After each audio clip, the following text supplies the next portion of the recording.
Geng-geng, mari-mari tengok sini geng. Kata motor ini kurang power kan, tak apa. Ini sahabat aja kan.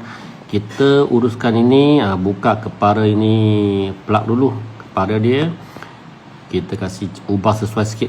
Itu motor lama boleh, motor lama kita boleh bikin begitu. Kalau motor baru-baru sekarang surah power lebih geng. Ini guna seletep, kasih apa? Kasih lekatkan dulu geng. Kita pasang satu earth. Kata pasang satu earth. Tengok pasang satu earth kan, motor punya apa, dia punya power akan lebih geng. Boleh cuba geng.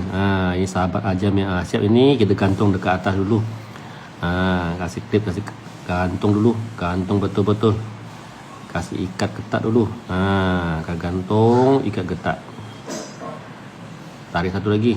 Kasih ketatkan dulu. Pasang balik lagi. Lepas tu kita kasih pasang ini, pasang kepala dia lagi, pasang balik, testing dulu. Tengok power lebih tak. Tengok api dia keluar, power. Boleh. Kita pasang balik lagi wire kepala, kasih pasang balik lagi. Tengok.